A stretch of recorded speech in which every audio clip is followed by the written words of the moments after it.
Hai semua, hari ni jom kita bedah siasat satu laporan kewangan korporat. Kita akan guna contoh dari dunia sebenar, laporan suku pertama 2026 vs Industri Berhad. Kita akan bongkar sama-sama apa sebenarnya cerita di sebalik semua nombor yang nampak rumit ni. Anda pernah tak bila buka je laporan keuangan terus rasa macam aduh, pening kepala, penuh dengan nombor, jadual, istilah-istilah yang pelik. Memang boleh buat kita rasa macam nak tutup balik kan? Tapi, apa kata kalau saya cakap, di sebalik semua angka tu, sebenarnya ada satu cerita. Dalam beberapa minit ni, kita akan belajar macam mana nak cari dan faham cerita yang tersembunyi di sebalik laporan ni. Jom! Baiklah, kita terus ke intipati dia. Perkara pertama bila tengok laporan ni, kita kena cari headline utama dia. Apa cerita paling besar untuk suku tahun ni? Kita akan mulakan dengan nombor-nombor yang paling penting dulu. Okey, yang pertama, kita tengok revenue atau hasil jualan syarikat. Untuk suku pertama ni, jualan mereka turun sikit, sebanyak 2.9% berbanding tahun lepas pada waktu yang sama. Jadi, jualan ada kurang sikit. Okey, sekarang ini bahagian yang menarik.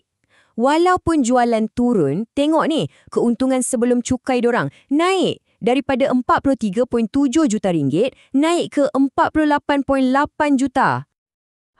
Kan dah timbul satu persoalan besar kat situ. Macam mana jualan boleh turun, tapi untung pula boleh naik? Inilah teka-teki utama dalam laporan kali ni dan kita akan siasat apa puncanya. Jadi, untuk selesaikan teka-teki keuntungan ni, kita kena gali lebih dalam sikit dalam laporan tu. Selalunya, jawapan dia ada tersembunyi dalam satu ayat je. Jom kita cari ayat tu. Dan ini dia, jawapannya datang terus dari laporan tu sendiri. Keuntungan naik disebabkan pembalikan rosut nilai kerugian ke atas belum terima dagangan, berikutan pemulihan daripada pelanggan. Bunyi macam bahasa planet lain kan? Relax, jangan risau. Saya terangkan dalam bahasa mudah. Pembalikan rosut nilai ni senang cerita macam ni. Dulu syarikat ni anggap ada satu hutang pelanggan yang dah hangus, tak boleh kutip dah. Tapi tiba-tiba, dia orang berjaya kutip balik duit tu. Jadi kerugian yang dijangka tu dibatalkan dan terus jadi keuntungan. Itulah rahsianya. Okey, teka-teki keuntungan dah pun selesai. Sekarang, jom kita beralih ke soalan penting yang seterusnya. Adakah syarikat ni sihat dari segi keuangan, kukuh ke tak?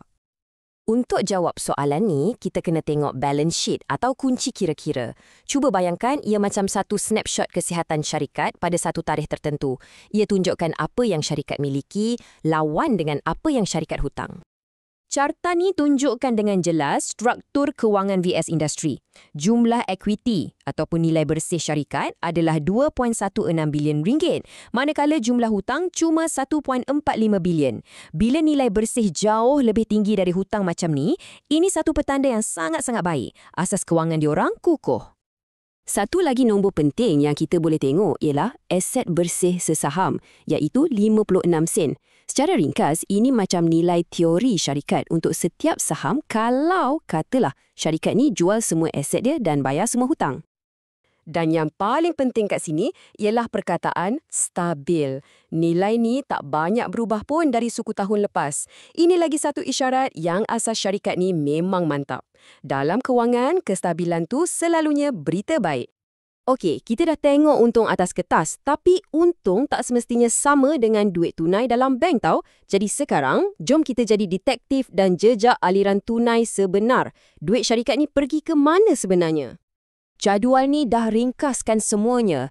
Berita baiknya, syarikat ni berjaya jana 131 juta ringgit tunai dari operasi bisnes utama diorang. Memang sihat. Tapi, pada masa yang sama, diorang guna lebih banyak duit untuk aktiviti pembiayaan, macam bayar balik pinjaman dan beli semula saham sendiri. Jadi, rumusan cerita aliran tunai ni mudah je. Bisnes teras diorang memang menjana duit, tapi secara keseluruhan, simpanan tunai syarikat berkurang sikit suku ni. Ini menunjukkan yang kita kena tengok lebih dari sekadar keuntungan operasi. Baik, kita dah analisis prestasi lepas dan semasa. Sekarang, soalan yang paling ditunggu-tunggu. Apa perancangan syarikat untuk masa depan? Jom kita tengok apa yang pihak pengurusan sendiri ramalkan. Ini adalah pandangan dari pihak pengurusan sendiri. Diorang mengaku keadaan ekonomi global masih mencabar. Tapi Ada banyak berita baik. Pesanan makin banyak, model-model baru dah mula pengeluaran, dapat pelanggan baru dan kilang di Filipina pun makin sibuk. Kesimpulan diorang? Optimis secara berhati-hati untuk tahun yang lebih baik. Jadi, kalau kita sambungkan semua titik-titik ini, inilah cerita penuhnya. VS Industry ni sebuah syarikat yang sedang berlayar dalam pasaran yang agak bergelora. Tapi diorang pandai kawal kos sambil dah siapkan enjin untuk pertumbuhan masa depan.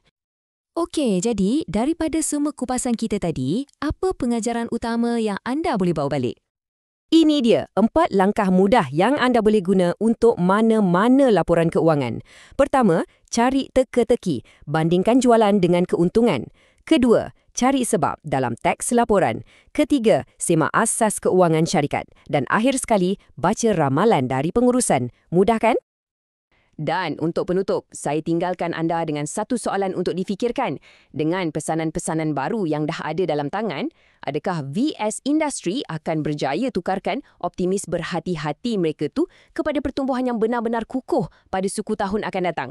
Sekarang, anda dah ada alat untuk cari jawapannya sendiri.